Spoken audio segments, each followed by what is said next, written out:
Sí, amén, gloria a Dios. Gracias, Señor, por permitirnos estar aquí reunidos en tu nombre y levantando las manos ciertamente, buscando tu presencia para tener tu poder en nuestra vida y poder resistir cualquier tentación de pecado, de oscuridad, de destrucción. Ayúdanos a enfocarnos en tu palabra, Señor. Te lo pedimos por Jesús. Amén. Amén. Bueno, hermanitos, estamos en la sesión 20.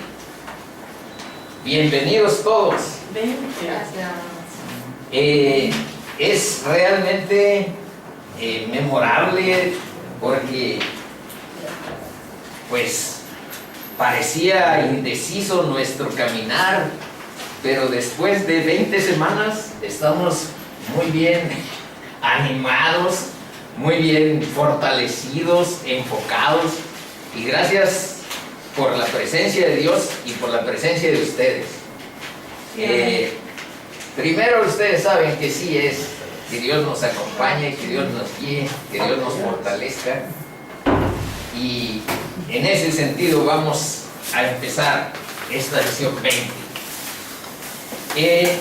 Directo nos vamos al capítulo 8. Por ahí les entregamos una hojita suelta, que es la que pusimos la última de la sesión anterior, donde están las conclusiones, y cerramos la sesión anterior, pero no se las di. Entonces ahí está lo que prometí. Directo vamos al capítulo 8, a los versículos que nos hacen falta. Primero los voy a leer, los vamos a leer. Les ruego que me acompañen y de vez en cuando iremos haciendo muy breves comentarios a la hora de leer, porque ahorita de lo que se trata es de que tengamos una visión global de qué es lo que vamos a ver. Un ángel del Señor habló a Felipe diciendo, Hechos 8:26. Un ángel del Señor habló a Felipe diciendo, ya aquí tenemos una pregunta, ¿por qué un ángel? Tuvo que venirle, tal vez Felipe haría lo de Jonás. Hay en la Biblia un profeta llamado Jonás, al que le dijeron, vete a predicar a Nínive. Pero como Nínive era la capital de los asirios, y los asirios habían guerreado contra los y conquistado a los israelitas, digamos que tenían odio contra los asirios. Y Dios le dice, vete a predicar a los de Nínive, a los asirios.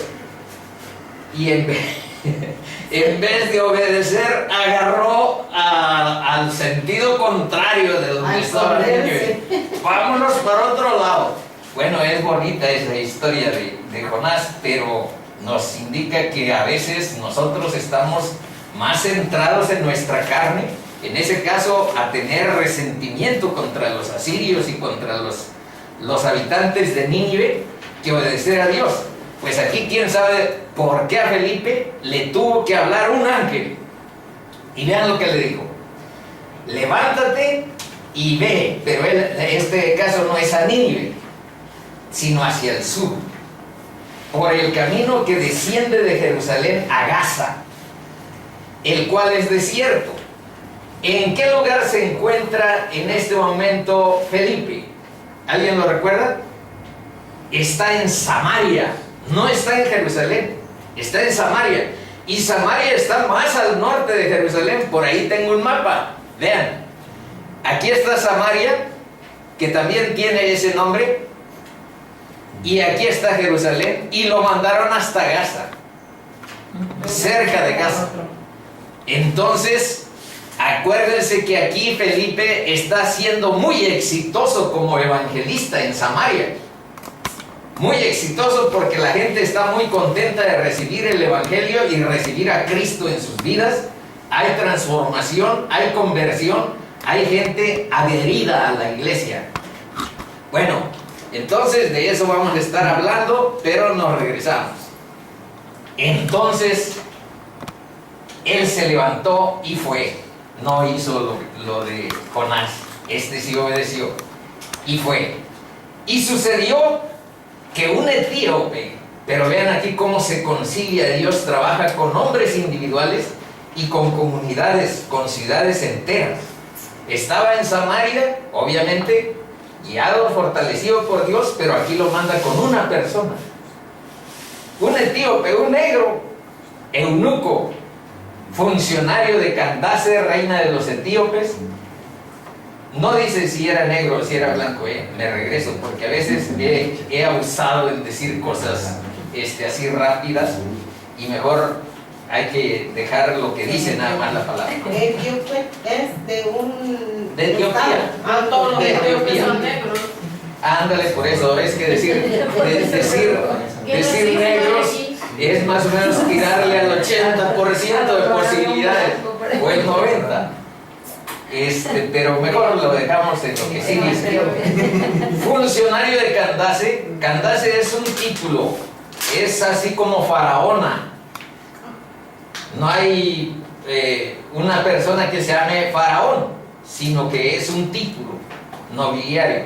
Así entre los etíopes es Candace, reina de los etíopes, el cual estaba, vean, era un funcionario de peso, el cual estaba sobre todos sus tesoros. Era secretario de Hacienda o secretario del Tesoro, Sí, sí. y había venido a Jerusalén. ¿Para qué había venido? Para adorar a Dios.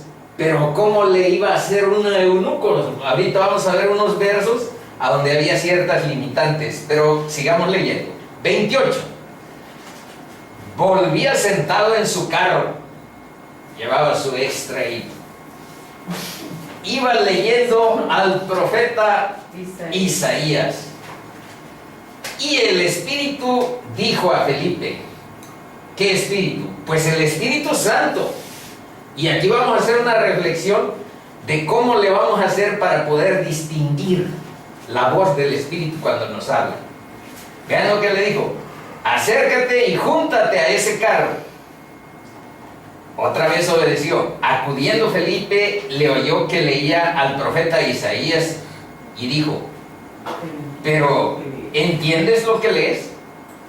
Y vean que aunque era una persona que iba en carro, funcionario de los etíopes, secretario del Tesoro, etcétera, etcétera, vean con qué humildad responde. Él dijo: ¿y cómo podré? Le preguntaron: ¿entiendes lo que lees? ¿Y cómo podré si alguno no me enseñare? Y rogó a Felipe que subiese y se sentara con él. Lo invitó al carro. El pasaje de la escritura que leía era este, y aquí les hemos encargado casualmente que lean como tarea el capítulo 53 de Isaías, y vean que eso iba leyendo este etíope. Y dice: como oveja a la muerte fue llevado, y como cordero mudo delante del que lo trasquila, así no abrió su boca. En su humillación no se le hizo justicia, mas su generación, ¿quién la contará? Porque fue quitada de la tierra su vida. Respondiendo el eunuco dijo a Felipe: te ruego que me digas de quién dice el profeta esto, ¿de sí mismo o de algún otro? Entonces Felipe, abriendo su boca y comenzando desde esta escritura, le anunció el evangelio de Jesús. Y yendo por el camino, llegaron a cierta agua, y dijo el eunuco: aquí hay agua, ¿qué impide que yo sea bautizado? Página 2. Felipe dijo: tienes que tomar unos cursos y te bautizo. No es cierto. Felipe dijo: si crees de todo corazón, bien puedes. También dicen en otras iglesias: si asistes a unas pláticas con unas personas que te vamos a encargar, sí te bautizamos. Pero aquí vean cuál es el requisito bíblico: si crees de todo corazón, bien puedes. Y respondiendo dijo: creo que Jesucristo es el Hijo de Dios. Y mandó parar el carro, y descendieron ambos al agua, Felipe y el eunuco, y le bautizó. Cuando subieron del agua, el Espíritu del Señor arrebató a Felipe. Y vamos a ver ahí dos cosas sobre eso del rapto, eso del arrebato, porque todos seremos arrebatados. Amén. Antes de que esto se destruya y termine y haya muchos años de tribulación y angustia en la tierra, la iglesia de Cristo será arrebatada. Y es el evento profético que está más próximo a suceder en estos años. ¿Cuándo? ¿En qué hora? ¿Con qué meses? Solo Dios Padre lo sabe. Bueno, 40 y último. Pero Felipe se encontró en Azoto. Ahí también vamos a ver en qué parte está Azoto. Antes se llamaba así, en el Antiguo Testamento. Entonces, más o menos el evento que estamos leyendo sucedió aquí. Y de este lugar a Azoto fue raptado y mandado mágicamente a otro lugar. Y hay otros eventos en la Biblia que suceden con características similares. Por ahí lo vamos a ver. Bueno, ahora entremos al estudio, al análisis de estos hermosos versos, de esta historia tan estremecedora, tan esperanzadora, tan bonita. Bueno, esto es haciendo un resumen. Dice que los samaritanos reciben el evangelio del reino de Dios y el nombre de Jesucristo. Esto es del capítulo 8, pero de los versos anteriores a los que estamos leyendo. Pedro y Juan son enviados y dan la bienvenida a quienes habían sido excluidos del pueblo de Dios, pero le dan la bienvenida para que sean incluidos, para que sean incorporados al reino de Dios. El reino de Dios es más inclusivo. El pueblo de Dios, por algunas características, fue más ensimismado, exclusivo, excluyente. Pero veamos, ellos estaban solo obedeciendo sus leyes. El rechazo de los judíos a los samaritanos, que aquí yo mencioné con una cierta imprecisión bíblica, porque yo mencioné que los samaritanos y los judíos no se llevaban y que eso está en la Biblia dicho, pero mencioné que cuando Nehemías y Esdras estaban reconstruyendo el templo y los muros de Jerusalén, y los samaritanos les dijeron, nosotros les ayudamos, pues ellos les dijeron, fuchi, no, ustedes están mezclados, ustedes son muy gentiles, ya no tienen la pureza de ser israelitas. Pero saben una cosa que me faltó precisar, hermanitos, y lo estoy diciendo porque es bueno aclararlo cuando uno hace este tipo de declaraciones. Lo que me faltó decir es que esos judíos rechazaron a los samaritanos porque ellos estaban guardando la ley. Y la ley decía sobre la necesidad de ser un pueblo santo. Entonces, era razonable que los rechazaran, porque solo Judea mantuvo cierta fidelidad a la ley. ¿Y por qué ese celo de la santidad de un pueblo?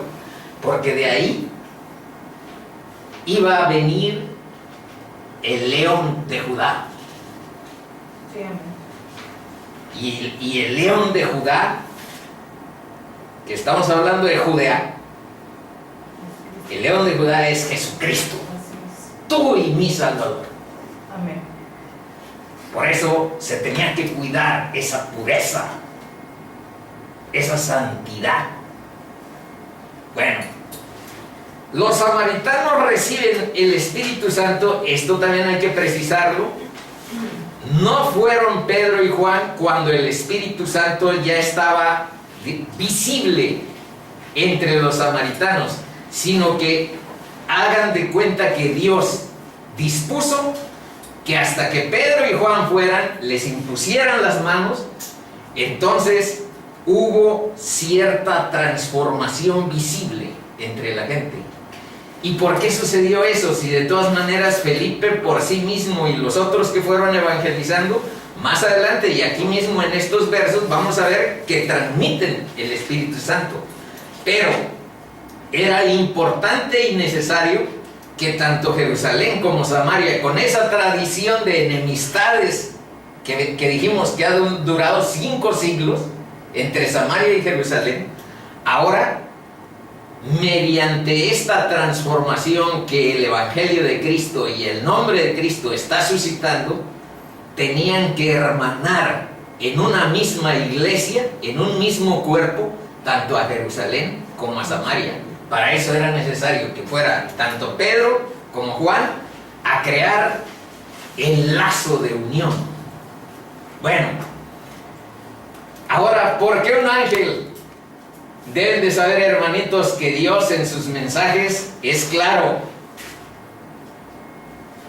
Dios en sus mensajes es coherente con su palabra y es eficaz para que su propósito no tenga ninguna dilación ni otro tipo de situaciones, ni desviaciones. Bueno, pero ¿por qué un ángel? Primero vamos a ver que un ángel bien pudo haberse presentado como una persona. Hay ocasiones en que en alguna vez, para no redundar, un ángel puede hablarte. Sí.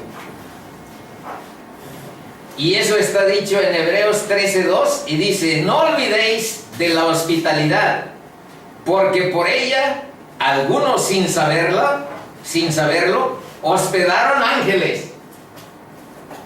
Entonces es probable que a una persona con esas características le dijo: tienes que ir a tal y tal lado, sin necesidad de que verlo como en otras ocasiones, vestido totalmente de blanco y con mucha luminosidad. Pudo haber sido, y después él razonó que no era una persona sino un ángel. Yo en alguna ocasión les he dicho aquí, nada más que aquí no lo voy a decir, a mi familia, sobre algunas interacciones con personajes raros. Eso es real, sucede. Bueno, no son todos. Vean otro, que esto responde a la pregunta: ¿qué es un ángel? No son todos espíritus ministradores enviados para servicio a favor de los que serán herederos de la salvación. Esto está en Hebreos 1:14 y nos explica qué cosa es un ángel, aunque esté de manera interrogativa. Son espíritus ministradores, que quiere decir espíritus que sirven. Son enviados por Dios para ayudar, para favorecer a las personas que heredarán la salvación. Eso es lo que explica la palabra sobre los ángeles. Bueno, ahora vean, el verso dice: levántate y ve hacia el sur por el camino que desciende de Jerusalén a Gaza, el cual es desierto. Este camino en realidad no es tan desierto, pero lo que quiere decir aquí Lucas es que este camino estaba muy solo, porque resulta, investigué, que este trayecto de Jerusalén a Gaza son puros campos fértiles y grandes sembradíos. Entonces, a lo que se refiere con esta palabra de el cual es desierto, el cual está desolado, no hay gente. Sebaste, vean que aquí la palabra de Samaria fue sustituida por Sebaste. Unos cuantos años antes de Cristo, los romanos le cambiaron el nombre a Samaria, aunque los judíos nunca dejaron de llamarla Samaria. Pero aquí se llama Sebaste. Y la palabra Sebaste es lo mismo que Samaria, nada más que esta es una denominación que le pusieron los romanos. Y vean, es la forma femenina de Augusto, pero en griego. En otras palabras, Sebaste es algo así como Augusta. Augusta. El nombre femenino de Augusto, pero en griego. Eso significa Sebaste, y esta es la ciudad de Samaria. Entonces, tenía que caminar mucho tiempo para llegar hasta este lugar. Aquí hay un lugar que se llama Fuente de Felipe, porque se supone que en este lugar a donde hay aguas es a donde bautizó a ese etíope. Sin embargo, pues esta parte es solo una suposición, porque exactamente el lugar no lo dice la Biblia. Porque la tierra será llena del conocimiento de la gloria de Jehová, como las aguas cubren el mar.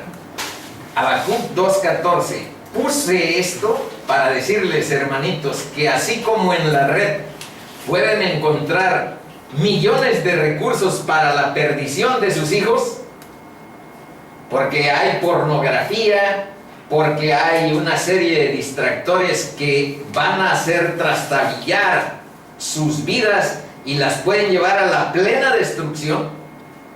Así como hay en la red esos recursos, la red está llena de recursos para la salvación de las almas.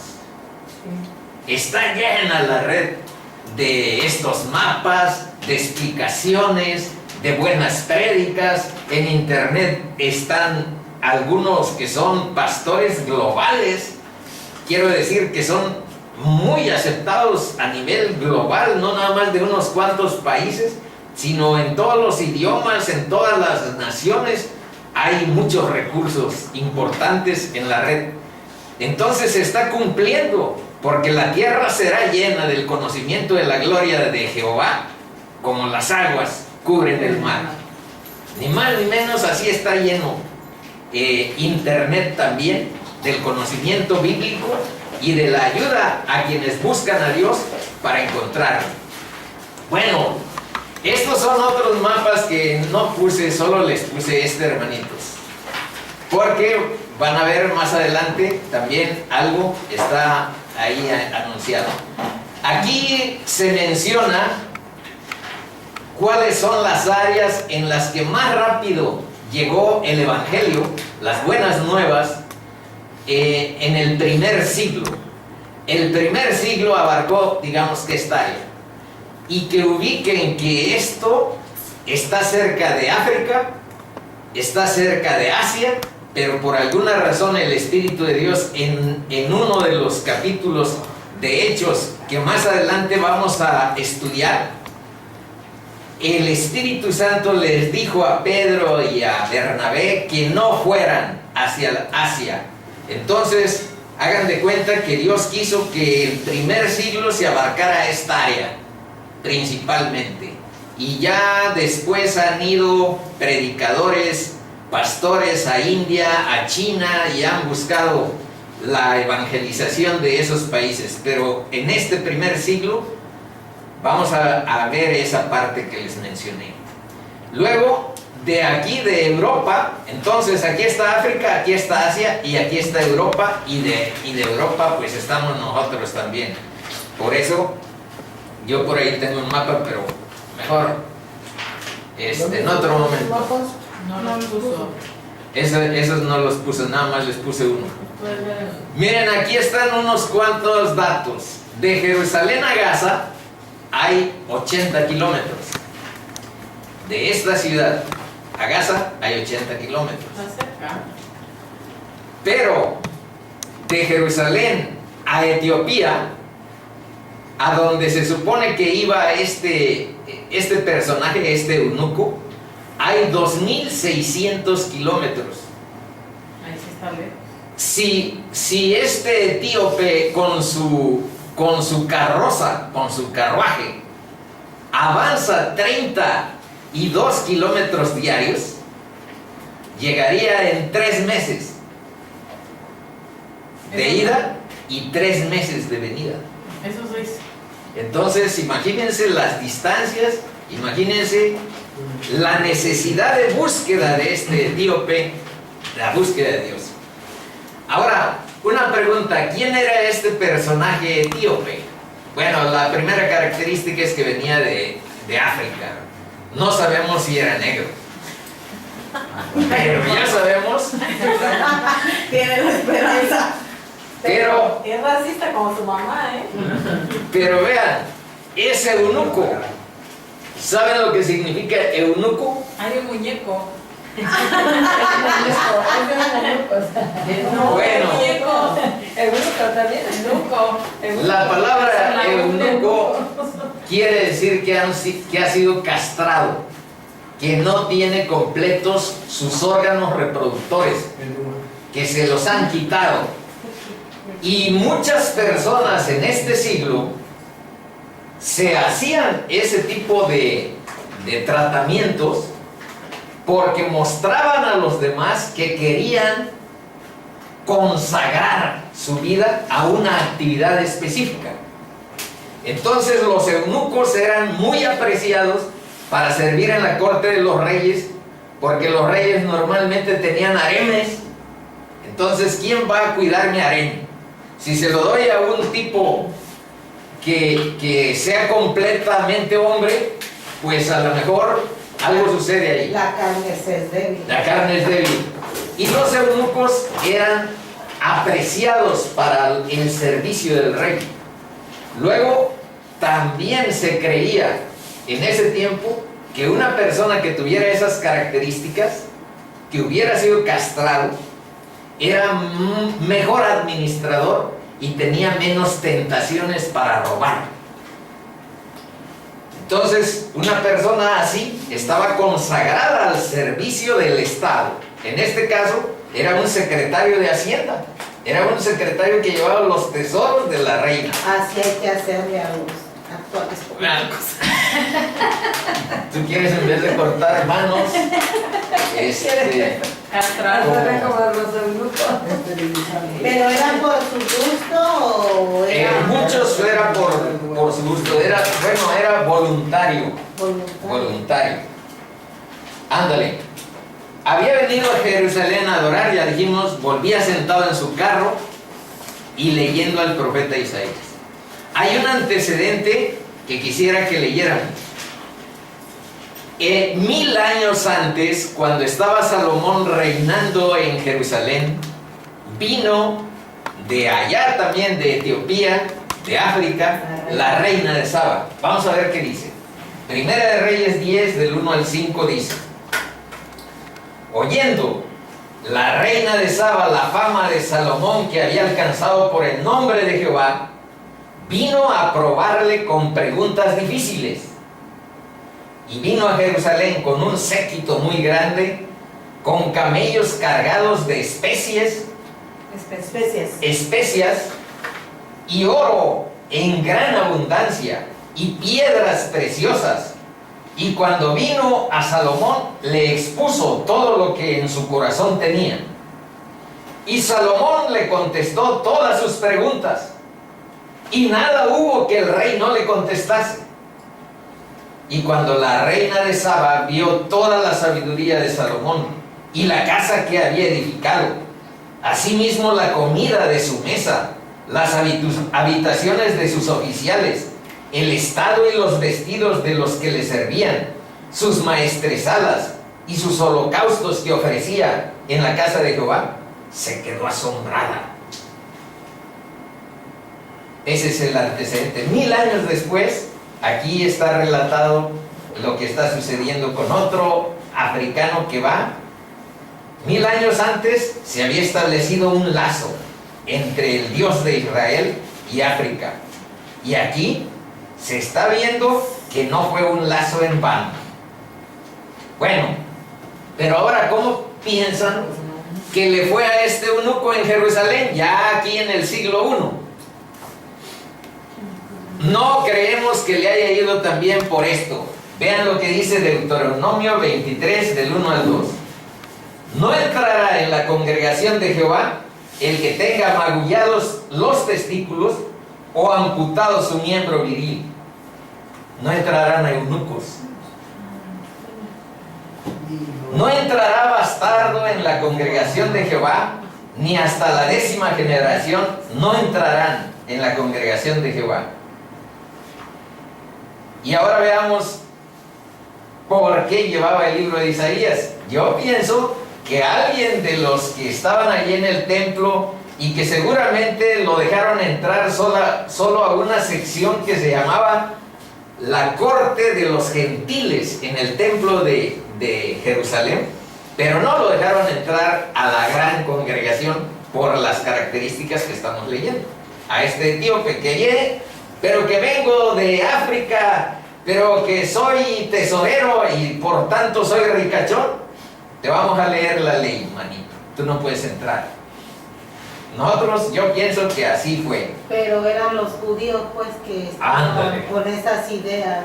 Era la ley la que tenían que ir siguiendo y respetando, y entonces no se podían hacer a un lado. Pero veamos qué dice Isaías. Vean lo que dice Isaías acerca de los eunucos.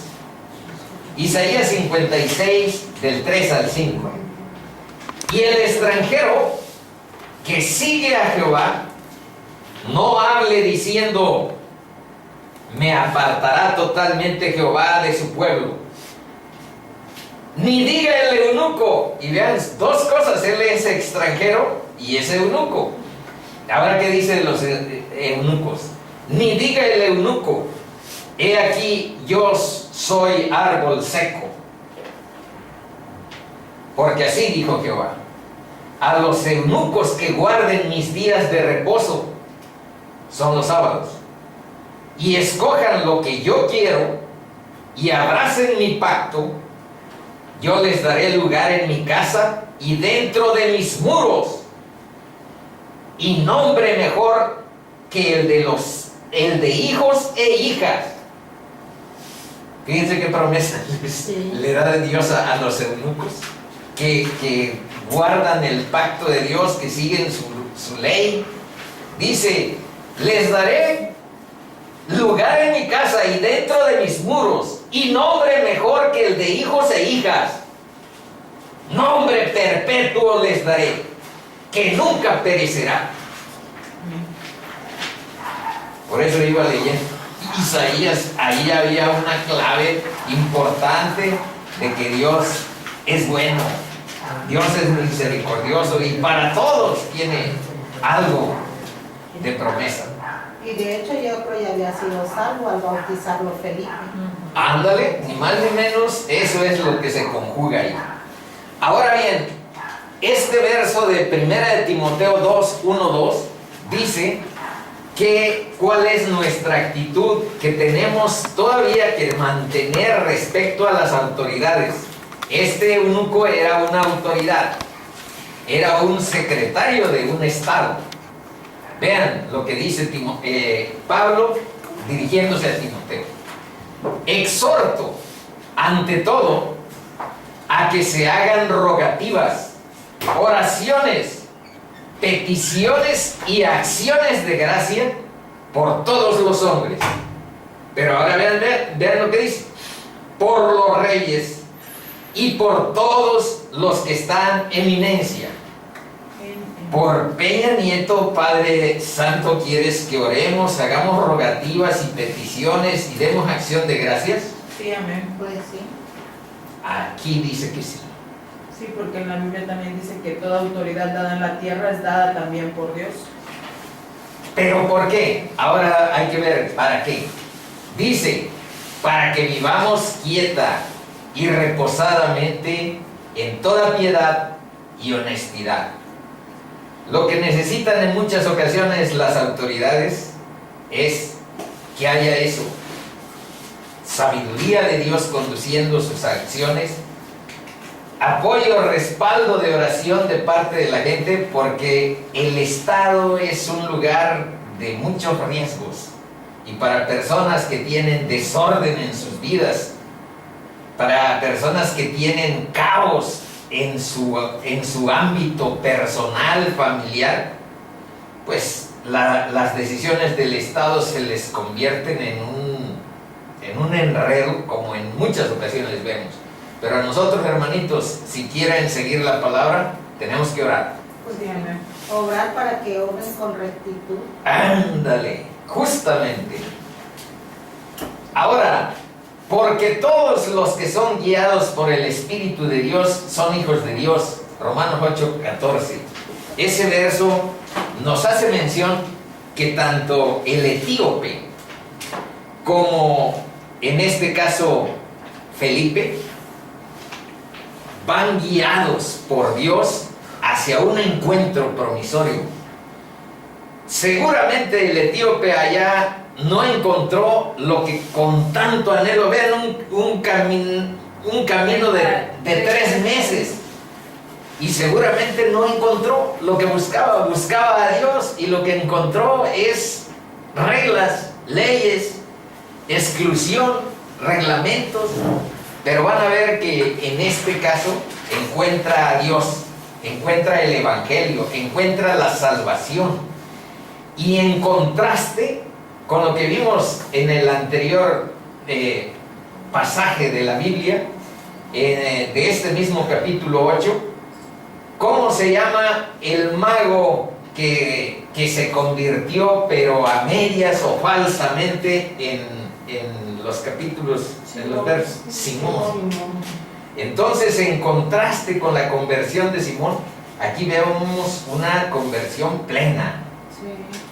Bueno, conozco, oh Jehová, que el hombre no es señor de su camino, ni del hombre que camina es el ordenar sus pasos. Muy al contrario, aquí se los puse en contraste, muy al revés de lo que dice Amado Nervo en esta poesía que yo me sabía y la declamaba.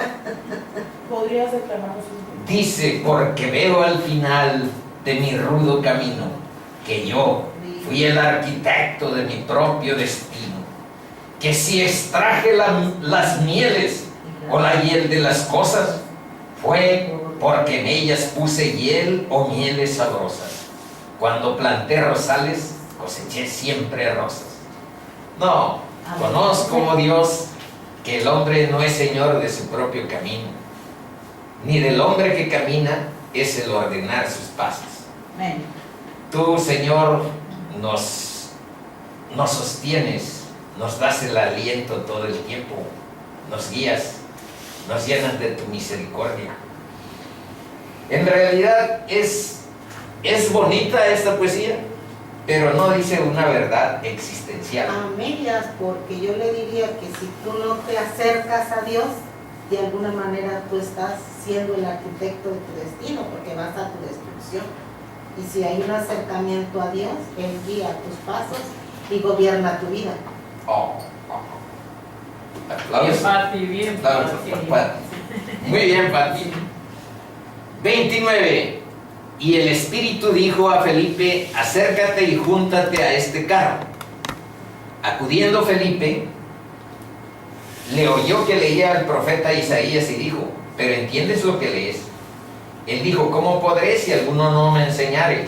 Y rogó a Felipe que subiese y se sentase con él. El pasaje de la escritura que leía, pasen a... Ese ya lo habíamos leído. Sí. Ándale. Sí, lo estoy nada más porque vamos verso a verso en este momento. Respondiendo el eunuco, dijo a Felipe: te ruego que me digas de quién dice el profeta eso, de sí mismo o de algún otro. Miren, esta pregunta no es ociosa, es clave, porque en ese tiempo, estamos en el siglo I, había 3 posibilidades de respuesta a de quién se dice esto, de que como oveja a la muerte fue llevado, y como cordero mudo delante del que lo trasquila, así no abrió su boca. Ahorita, después de 2000 años de cultura cristiana, ya tenemos todos una idea de quién es. Pero en este siglo I, hace 2000 años, se pensaba en 3. Uno, de que se estaba refiriendo este pasaje de todo el capítulo 53 al pueblo de Israel, que había sido conquistado en algunas ocasiones, que había sido como muerto en algunas ocasiones por otros enemigos. Pero también se decía, respuesta 2 a esta pregunta, ¿de quién se habla? También se decía que posiblemente se tratara del propio Isaías, que había tenido tribulaciones aunque Isaías era parecido a Pablo, era de abolengo, de raíces de pudientes, estudiado, científico, de muchos créditos académicos. Así era más o menos Isaías, pero tuvo muchas tribulaciones, pues también pensaban que era de Isaías. Pero este pasaje, los terceros decían que se refería al Mesías, Jesús. a Jesús, pero no era en ese tiempo una respuesta tan clara. Y deben de saber que este capítulo 53 es el que más detestan los judíos, porque es el que más directamente les dice: vino Jesús y no lo conociste. Y el libro de Isaías, hubo una vez alguien que dijo que ese capítulo 53 lo habían metido los cristianos al libro de Isaías, como de contrabando. ¿Y saben lo que sucedió recientemente ahí en el Mar Muerto? El Mar Muerto está cerca de Jerusalén, como aquí se ve. Es miren. ¿Quién sabe si hayan oído los rollos del Mar Muerto?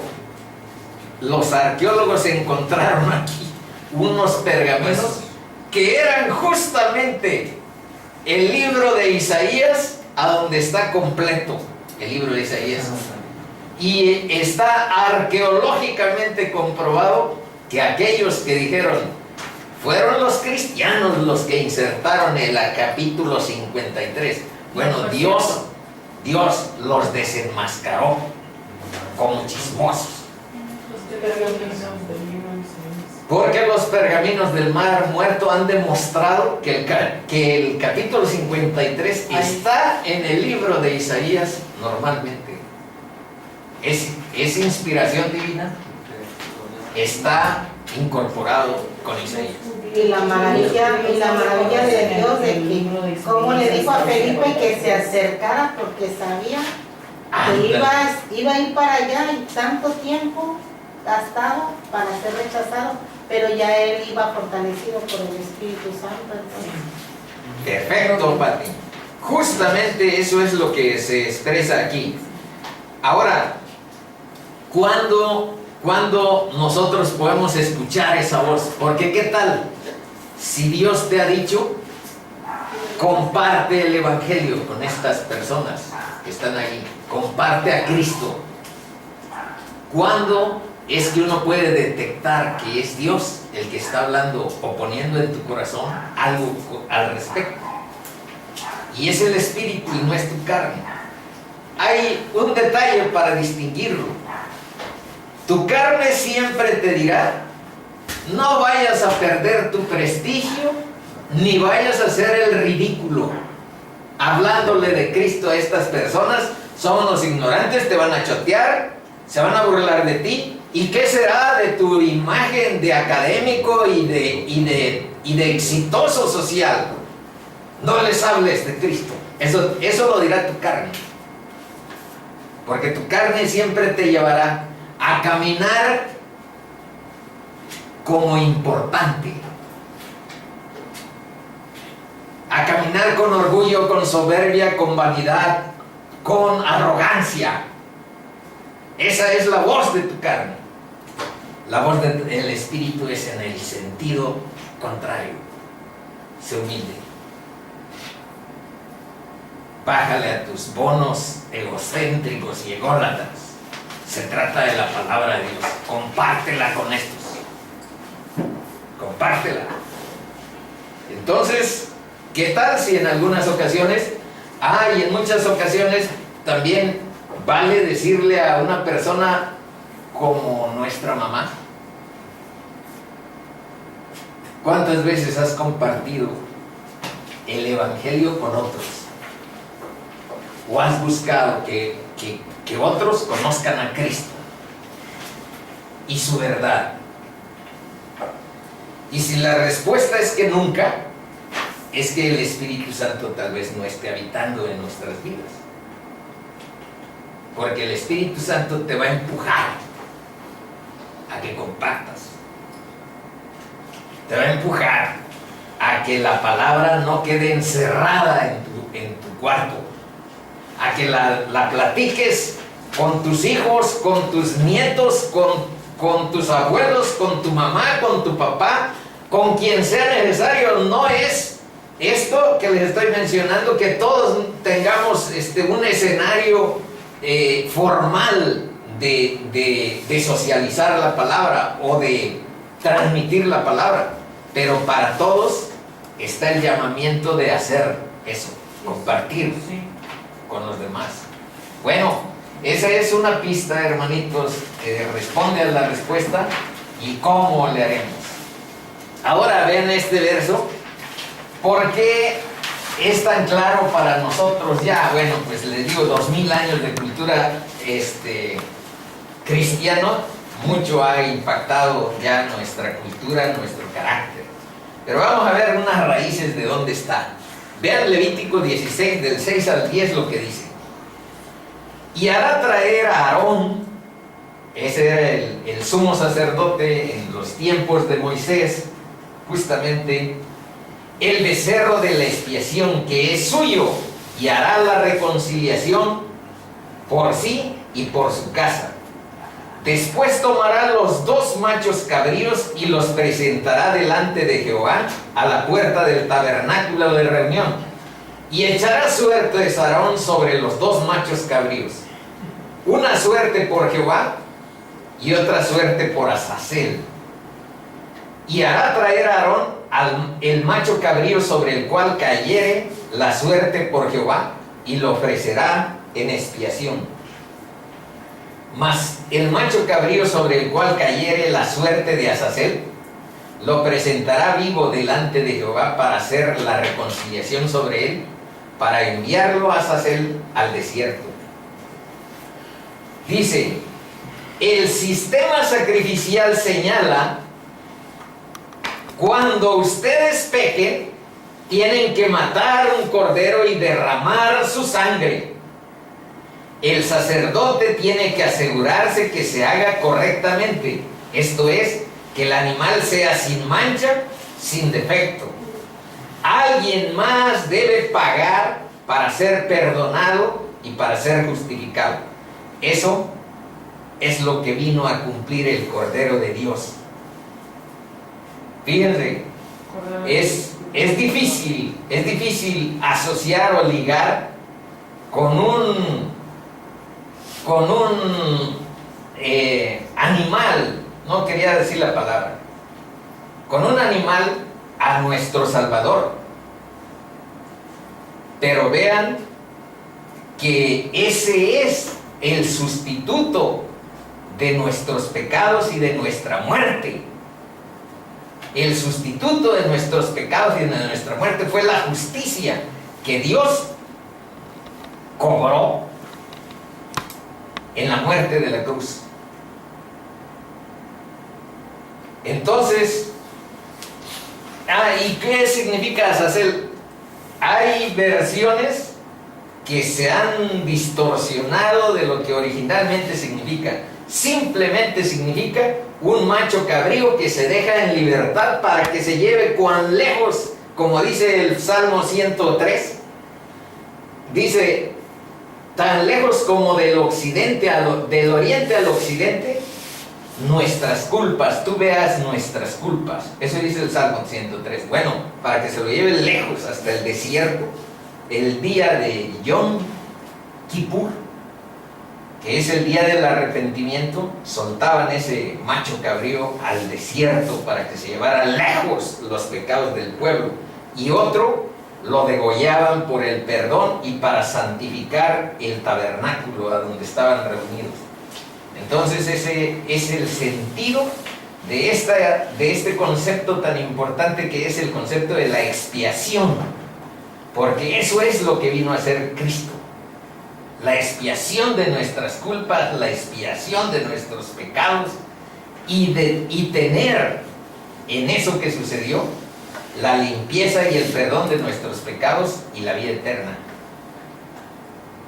Bueno, y ahí están ya pero ya no los voy a leer estos de Isaías 53, porque justamente es es lo que ahí hemos estado leyendo en otra versión, en la versión que se llama la griega Septuaginta.